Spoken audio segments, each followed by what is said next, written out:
October 1943, near Salerno, Italy. A German Wehrmacht mechanized unit had just ambushed an American supply convoy. Among the burning vehicles and scattered supplies, German soldiers found something intact.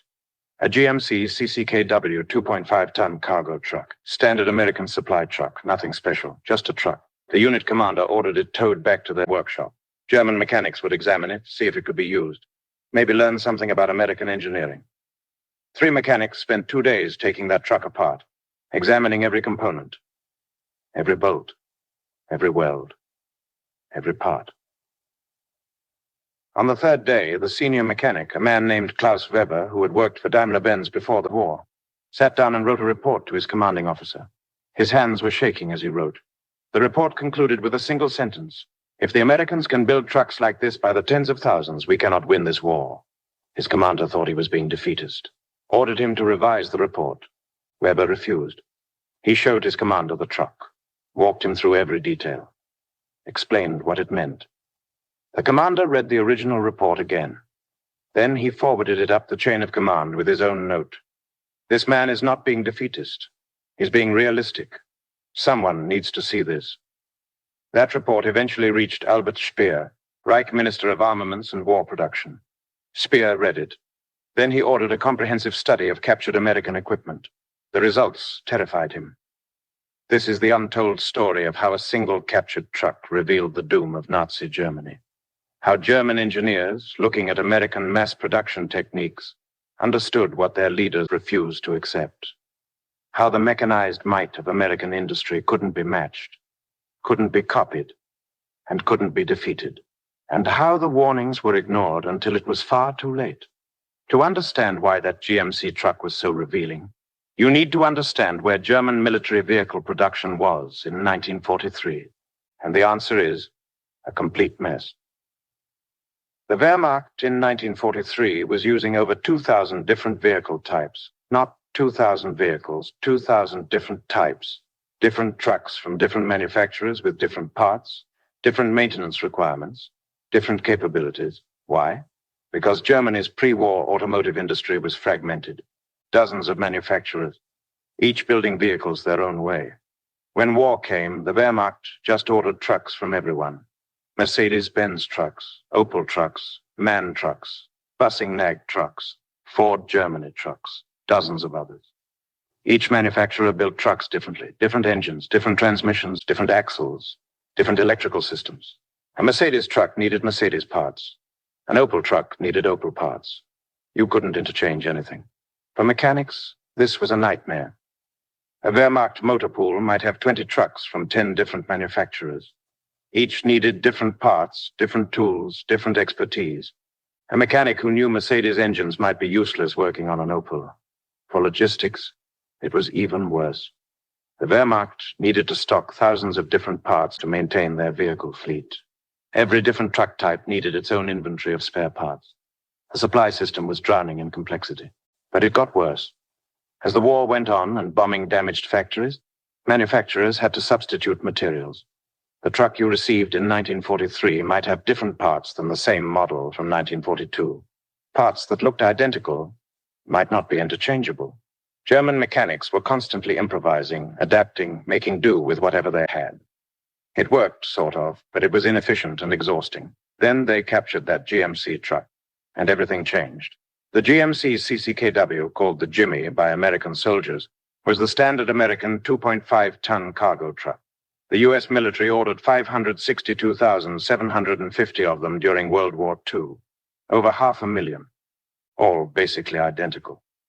When Klaus Weber and his team started examining the captured truck, they expected to find what they were used to: custom parts, complicated assemblies, things that would require specialized knowledge to maintain. Instead, they found something that shocked them: simplicity, standardization, and evidence of manufacturing on a scale they couldn't comprehend. The engine was a GMC 270 cubic inch inline six. Simple, reliable, powerful enough. But what struck Weber was how it was built. Every component was designed for mass production. Casting marks showed the parts came from molds. Thousands of identical parts produced rapidly. The cylinder head was a single casting. German engines typically had more complex designs with multiple pieces. This was one piece, simpler to cast, simpler to machine, simpler to assemble, and probably stronger because there were fewer joints to fail. Weber pulled the oil pan and examined the bearings. They were precisely machined, perfectly uniform. He measured them. The tolerances were tight, tighter than German military specifications required. But the real revelation was this. These bearings were clearly made by automated machinery, not hand-fitted by skilled workers. In German manufacturing, engine assembly required skilled mechanics to hand-fit bearings to each crankshaft. It was time-consuming and required expertise. These American bearings were so precisely made that they could be installed without hand-fitting. Any mechanic with basic tools could do it. The transmission was similar. Simple design, few gears, easy to maintain. But the gears themselves were precisely cut, hardened properly, built to last. These weren't the gears of a manufacturer cutting corners for wartime production. These were quality gears, made in huge quantities, without sacrificing precision. Weber examined the frame. It was welded, not riveted. German military trucks were still largely riveted because welding required more skill and Germany was short on skilled welders. But these welds were perfect, consistent, clearly made by either very skilled welders or, more likely, automated welding equipment. The electrical system used standardized connectors. Every connection was the same type. You could disconnect and reconnect things without special tools.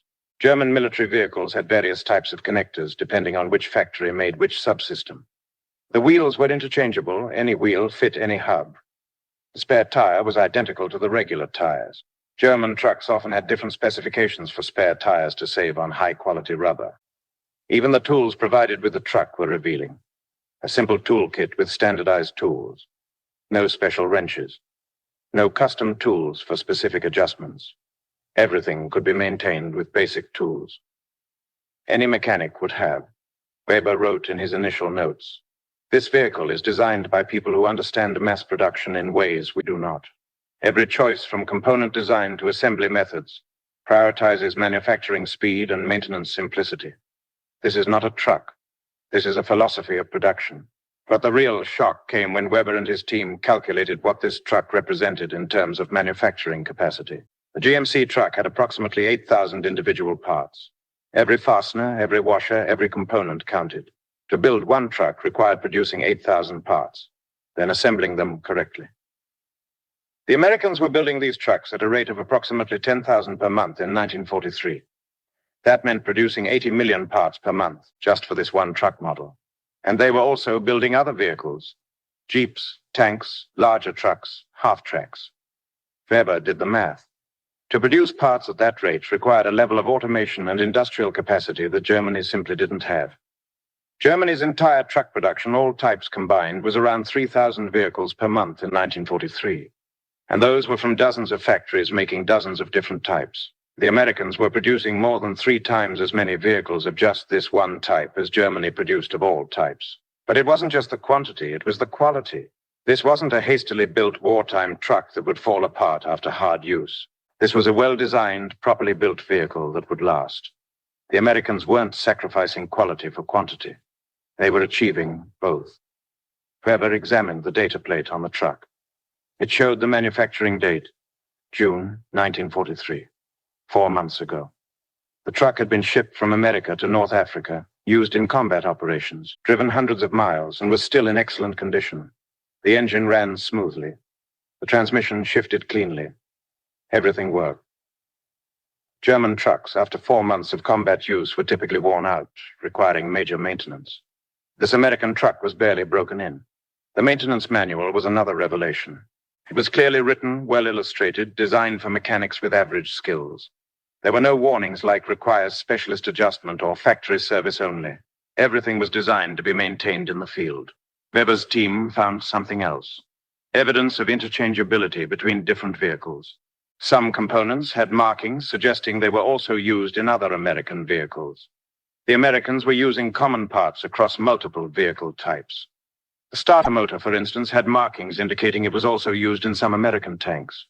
The same electrical components appeared in multiple vehicle types. The Americans had standardized components across their entire military vehicle fleet. This was something Germany had tried and failed to achieve. The Wehrmacht had attempted standardization programs, but manufacturers resisted because it required retooling their factories. The Americans had apparently solved this problem before the war even started. After 3 days of examination, Weber called his team together and asked them, based on what we've seen, how would you assess American industrial capacity?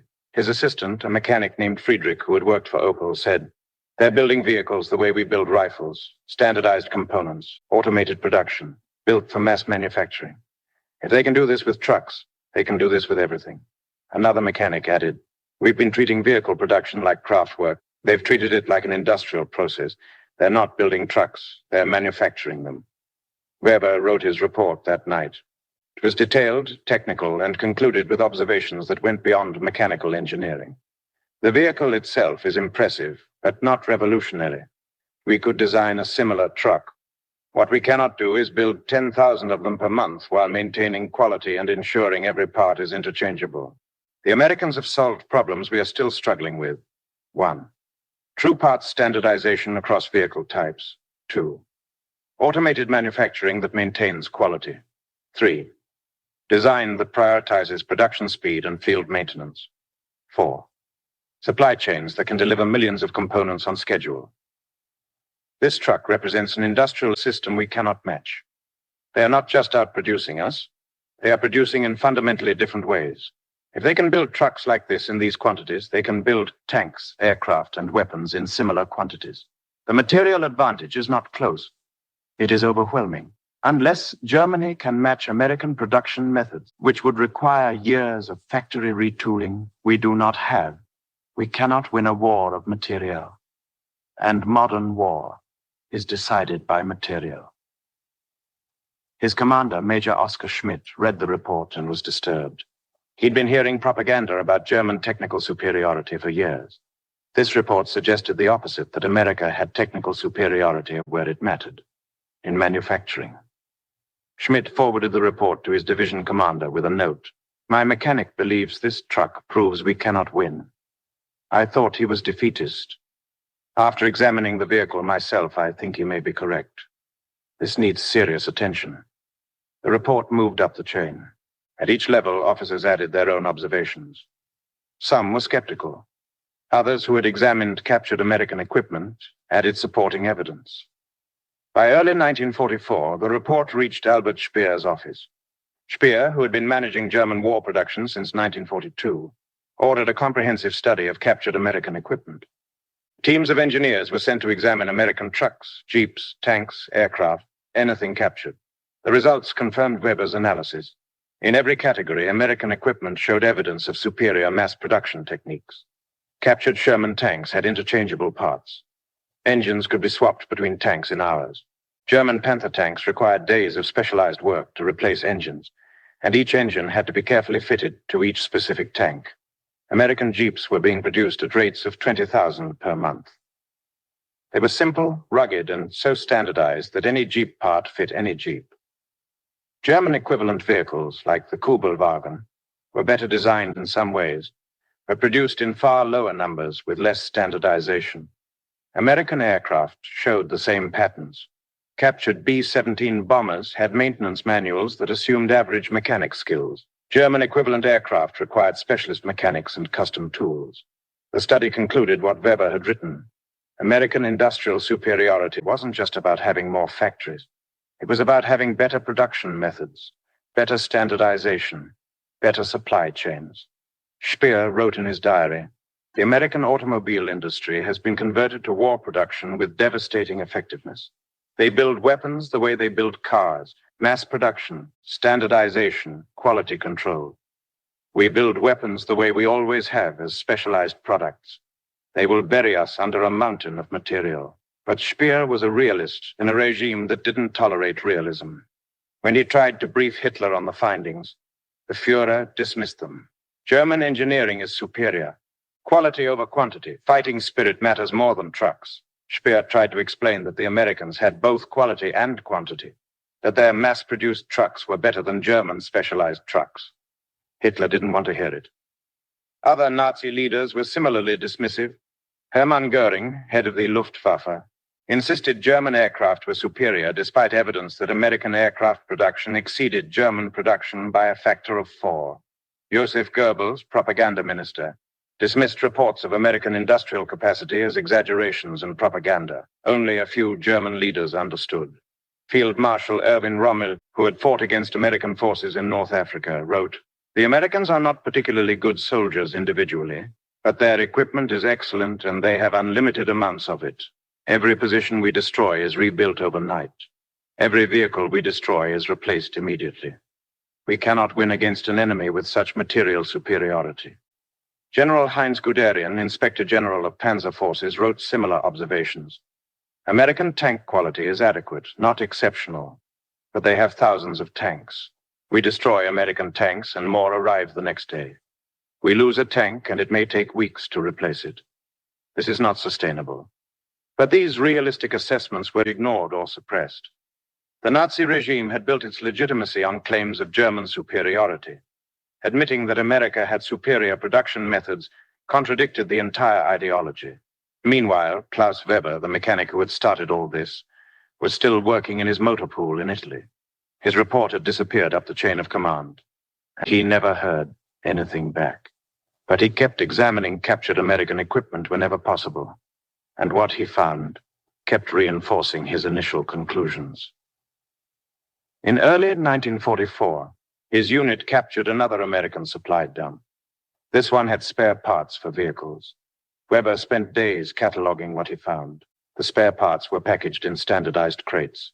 Each crate was labeled clearly with contents, part numbers, and vehicle applications. The parts inside were preserved in protective packaging. Everything was organized for easy identification and distribution. Weber compared this to German spare parts supply.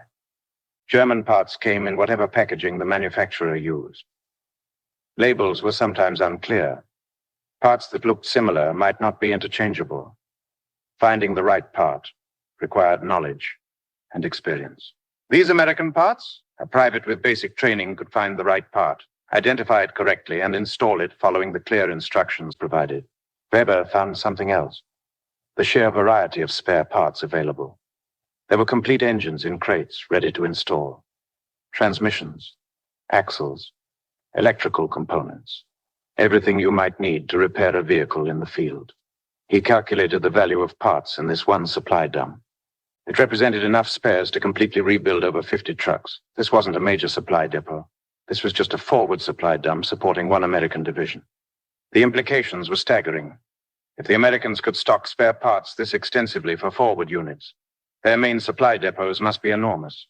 Their production of spare parts must be even greater than their production of complete vehicles. Weber wrote another report. This one focused on American logistics and supply methods. His conclusion: the Americans have built a logistics system that can keep vehicles operational indefinitely. They do not repair vehicles in the sense we understand it.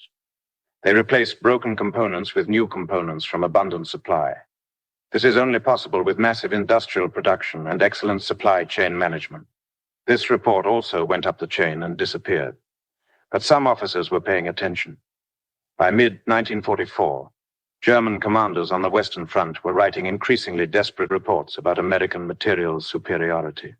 After the Normandy invasion in June 1944, the situation became undeniable. American forces landed with overwhelming amounts of equipment. Every unit seemed to have unlimited trucks, jeeps, tanks, fuel, ammunition, and supplies. German units were still using horses for much of their transportation. Not because horses were better, but because Germany didn't have enough trucks. The Wehrmacht in 1944 had about 600,000 horses and 200,000 motor vehicles. The American Army in Europe in 1944 had about 600,000 motor vehicles and virtually no horses.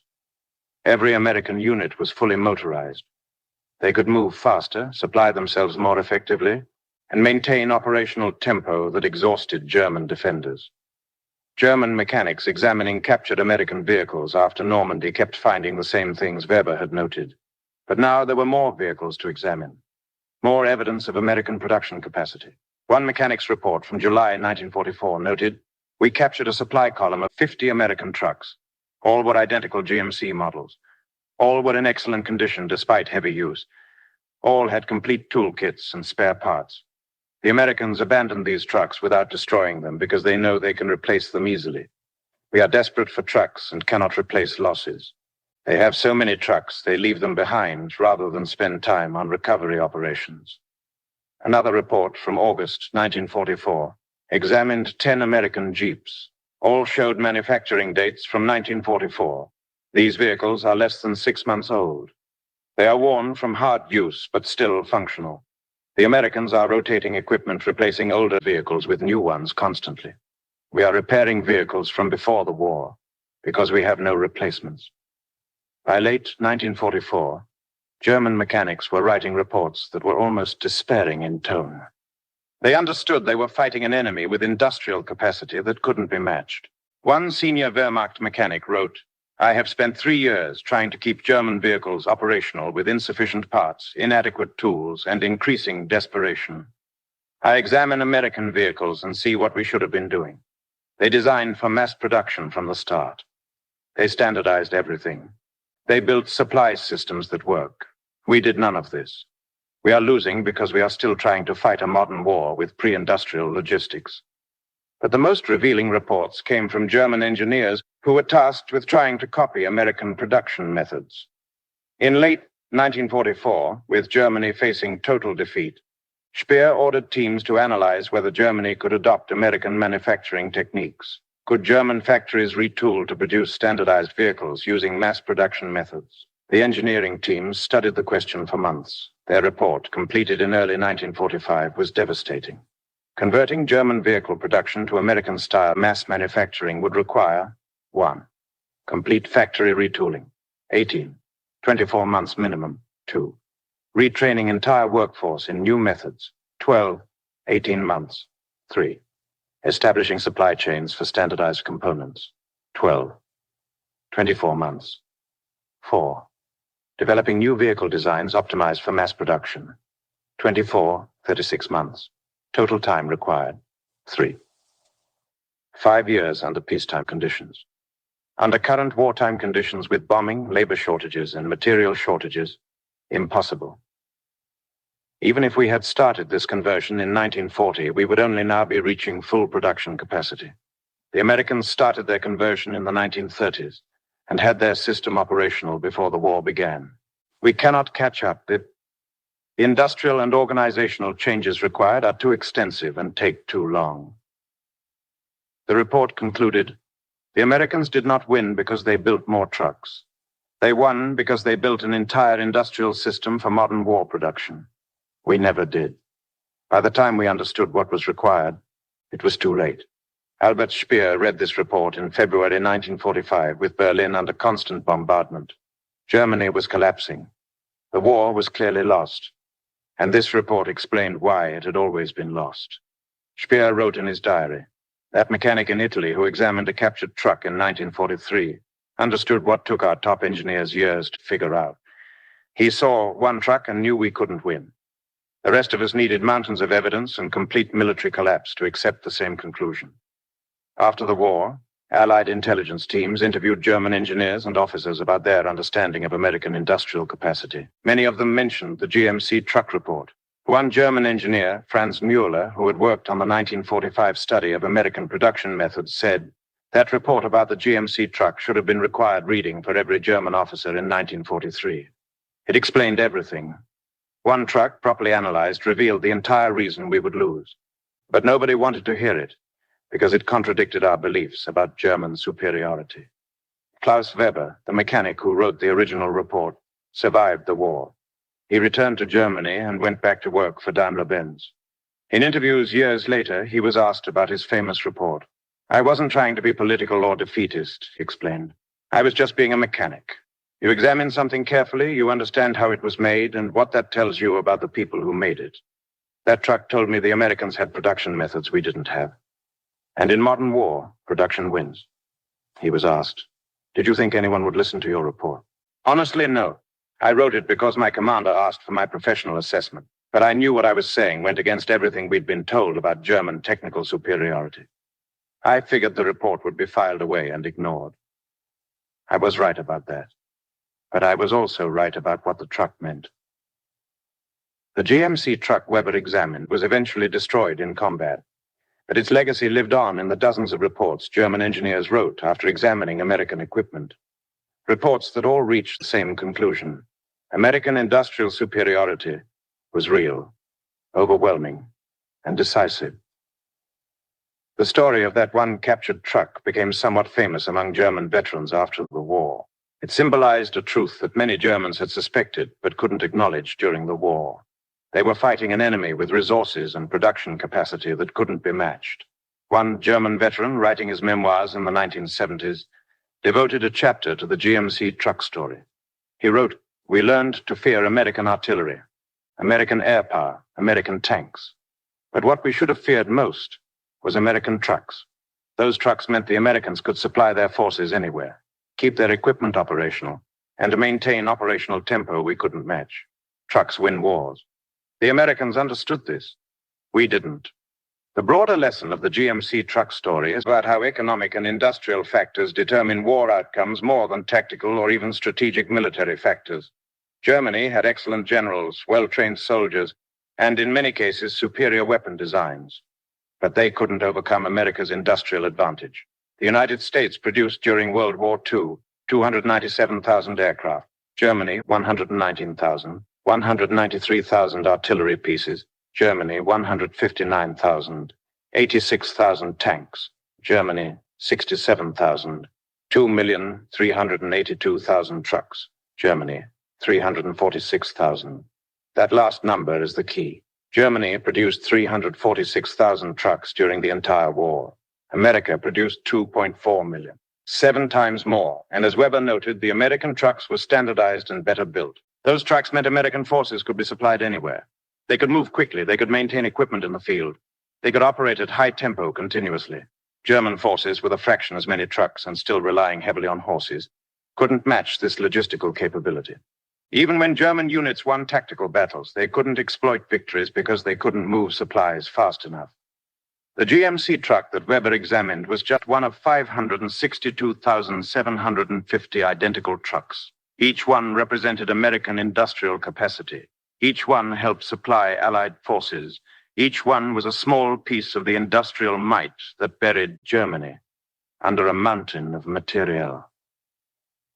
And one German mechanic, looking at one truck for 3 days in October 1943, understood all of this. Understood that the war was already lost.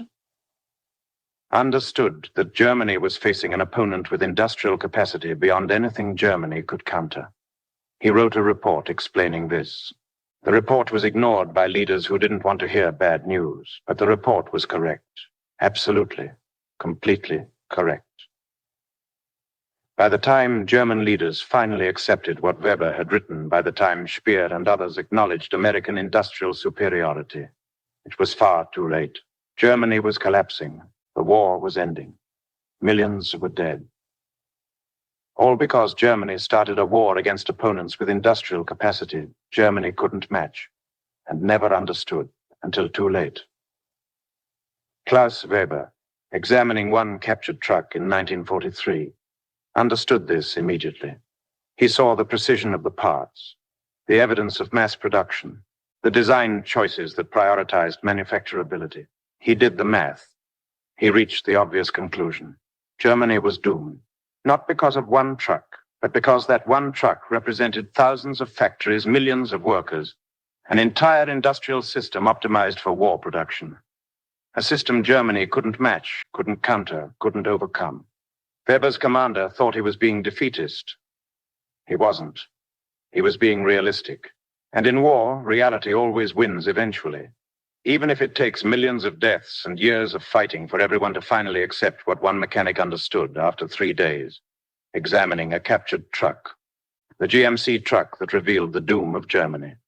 Not through military genius or secret technology, but through mass production, standardization, and American industrial might. Sometimes the most important revelations come from the most ordinary things. A truck, just a truck, but examined carefully by someone who understood what he was looking at. That truck told the entire story of how and why Germany would lose World War II. They just didn't want to listen until it was far, far too late.